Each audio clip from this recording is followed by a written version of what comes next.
നല്ല ചൂട് പൊറോട്ട, കല്ലിൽ കിടന്ന് മൊരിഞ്ഞ പൊറോട്ട ഇങ്ങോട്ട് എടുത്തിട്ട് നന്നായിട്ട് അടിച്ച് അതിൻ്റെ പുറത്തോട്ട് ബീഫ് കറി ഇങ്ങനെ ഒഴിച്ചിട്ട് കൂടെ ഒരു ബീഫ് ഫ്രൈയും കൂടെ കഴിച്ചാലോ. ഇങ്ങനെ നിങ്ങളെ കൊതിപ്പിക്കാനായിട്ട് പലരും ഫുഡ് ബ്ലോഗിംഗ് എന്ന് പറഞ്ഞിട്ട് ഇറങ്ങിയിട്ടുണ്ട്.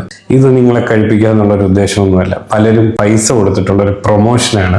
അതുമായിട്ടാണ് നിങ്ങളുടെ മുമ്പിൽ വരുന്നത്.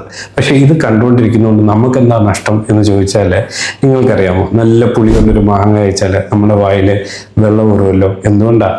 ബ്രെയിൻ ഈ ഫുഡിനെ കുറിച്ച് ചിന്തിച്ച് കഴിയുമ്പോൾ തന്നെ നമ്മുടെ ശരീരത്തിനെ ഈ ഫുഡ് കഴിക്കാനായിട്ട് പ്രിപ്പയർ ചെയ്യും. അത് വായിൽ നിന്ന് തന്നെ തുടങ്ങും. വായിൽ ഉമിനീര് ഉണ്ടാവും, ചില സലൈവയിലുള്ള എൻസൈംസിന്റെ പ്രൊഡക്ഷൻ കൂട്ടും. താഴോട്ട് വന്നാൽ ഈസോഫാഗസ് ഫുഡ് പൈപ്പിന്റെ കൺട്രാക്ഷൻസ് കൂട്ടും. താഴെ സ്റ്റൊമക്കിനകത്തും ദ്രാവകങ്ങളുടെ സെക്രീഷൻസ് ഒക്കെ വരും, കൺട്രാക്ഷൻസും വരും. നിങ്ങൾ ഇങ്ങനെ ഒരു സെഫാലിക് ഫേസ് ആക്ടിവേറ്റ് ചെയ്തിട്ട് ഭക്ഷണം കഴിച്ചില്ല എന്നാ പറ്റുമെന്ന് അറിയാം. കുറച്ച് കഴിയുമ്പോൾ ഭയങ്കര ക്രേവിങ്സ് വരും. വിശപ്പിന്റെ വിളിയെന്ന് കേട്ടിട്ടില്ലേ? എന്ന് പറഞ്ഞാൽ ഫുഡ് കിട്ടാതെ ഫുഡ് പ്രതീക്ഷിച്ചിരുന്നിട്ട് വയറ് കൺട്രാക്ട് ചെയ്യുമ്പോഴത്തേക്കും നമുക്കൊരു വേദന വരും.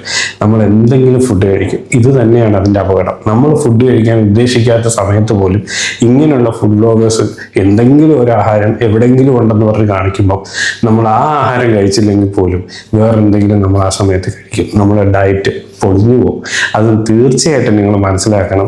ഡയറ്റ് ചെയ്ത് ഒരു ഹെൽത്തി ലൈഫ് സ്റ്റൈലിലേക്ക് നമ്മൾ പോകാൻ ഉദ്ദേശിക്കുന്നുണ്ടെങ്കിൽ ഇങ്ങനത്തെ വീഡിയോസ് വരുമ്പോഴത്തേക്കും നമുക്ക് നോട്ട് ഇൻട്രസ്റ്റഡ് എന്ന് പറഞ്ഞൊരു ഓപ്ഷൻ ഉണ്ട്. അത് ക്ലിക്ക് ചെയ്ത് കഴിഞ്ഞാൽ ഓട്ടോമാറ്റിക്കലി ഇത് നമ്മുടെ മുമ്പിലോട്ട് പുഷ് ചെയ്ത് വരുന്നതിനെ ഒഴിവാക്കാൻ പറ്റും.